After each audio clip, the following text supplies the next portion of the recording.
सबसे पहले आप सभी को जय हिंद मेरे तरफ से। कहने का मतलब ये था कि इस वीडियो में कौन सा ऐसा शब्द होगा जिससे किसी का ज़िंदगी कुछ अलग निखर जाए। तो अगर ज़िंदगी अलग कुछ निखरने के लिए कुछ ऐसे शब्द होते हैं जो अपने माइंड के अंदर लोग गरा लेते हैं, या किसी चीज़ को देख करके वो अपने ज़िंदगी में कुछ अलग कर लेते हैं। तो कुछ शब्द बोलने जा रहे हैं, इसमें थोड़ा गौर फरमाइएगा आप लोग। सुहाग का सिंदूर कोई सजावट नहीं, जिम्मेदारी है। औरत इस जिम्मेदारी को ठुकरा देती, और जो औरत इस जिम्मेदारी को ठुकरा देती है उसका ना तो भाग्य साथ देता है न वक्त साथ देता है। घर ना टूटे उसके लिए एक समझदार स्त्री की जरूरत होती है, और वो स्त्री ना टूटे उसके लिए एक समझदार पुरुष की जरूरत होती है। सुंदरता तो बस आंखों का भ्रम है, किसी की दिल जीतने के लिए बस व्यवहारों में सुंदरता होना चाहिए। और एक दूसरे के संबंध के बारे में बोलने जा रहे हैं। संबंध का अर्थ है पीठ पीछे भी सम्मान। नहीं कर पाओगे तुम स्त्रियों की बराबरी, अपने सपने बिखेर कर तुम्हारा घर संभाली है। शब्द ही खुशी, शब्द ही गम, शब्द ही पीड़ा, शब्द ही मरहम।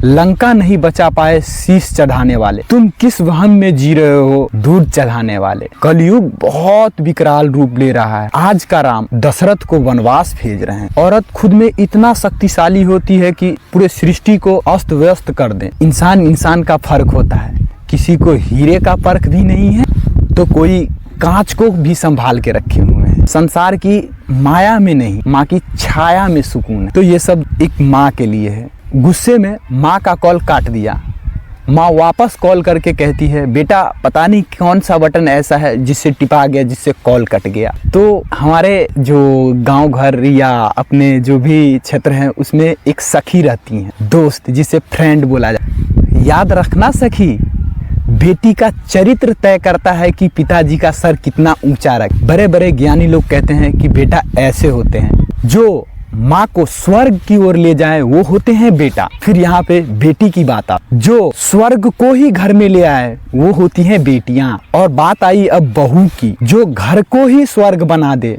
वो होती हैं बहुआं। जो अब बात आती है बहुओं की, तो जो घर को ही स्वर्ग बना दे वो होते हैं बहू। बेटियां तुम ना बनाना सास बहू देवरानी जेठानियां, तुम केवल स्त्री बनना, समझना दूसरे स्त्री की व्यवस्था। तो यहाँ पे कहने का मतलब ये है कि कर्तव्य से बढ़ के कुछ भी नहीं है। राम अगर राज्य मांगते तो वो कभी भी राम नहीं बन पाते। अगर वृक्ष भी खोई हुई पत्तियाँ और पुष्प ढूंढता तो फिर हरा कैसे होता। सुनी हुई बातों पर भरोसा सोच समझकर करना, क्योंकि कोई भी व्यक्ति वो शब्द नहीं सुनाते गलत स्वयं गलत हो। तो लाइफ में अगर कुछ हो रहा है तो होने दीजिए। कहा यह जाता है कि इच्छाओं से बढ़ के हमारे जो ईश्वर होते हैं उनकी योजनाएं होती है हमारे प्रति और आपके प्रति। तो कहा यह जाता है कि किसी के लाइफ में कोई रहती, जब तुम्हें रोशनी मिल जाए तो उन लोगों को नहीं भूलना जो तुम्हारे साथ अंधेरे में भी खड़े थे।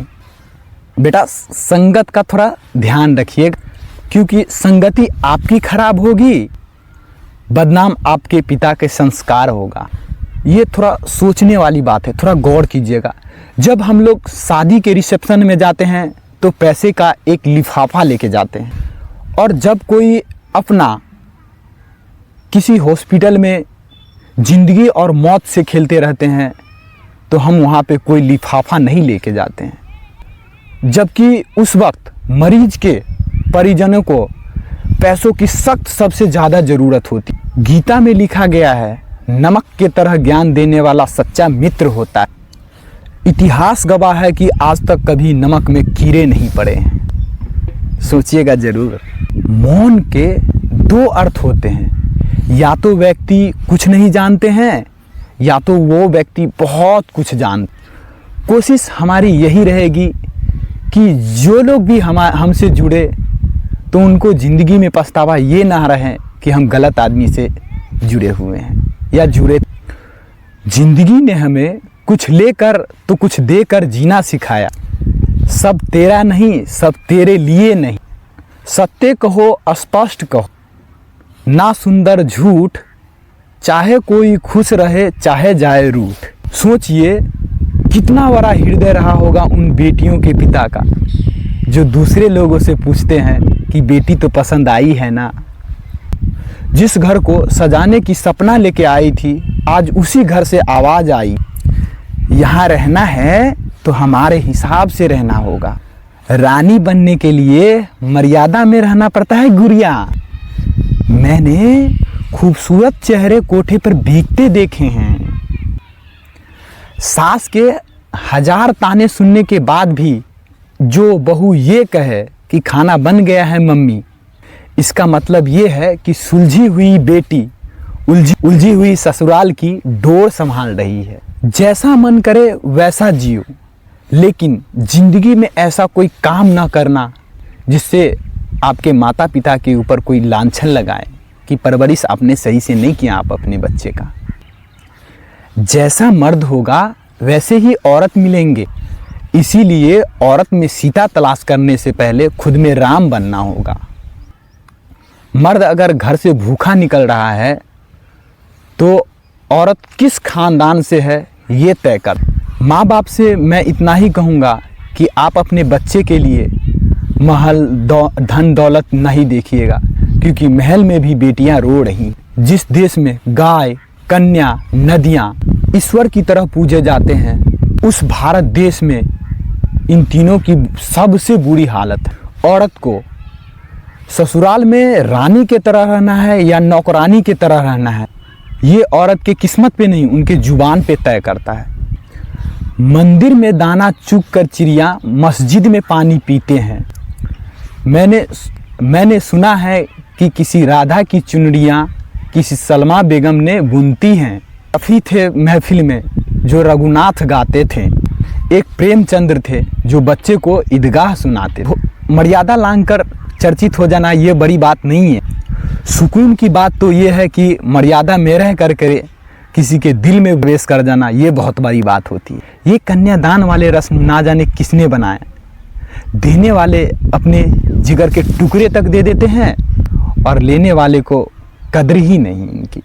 सोचने वाली बात है। सास की हमेशा कदर करनी चाहिए। यही वो महिलाएं हैं जिनकी कोख में आपकी सुहाग पले हैं।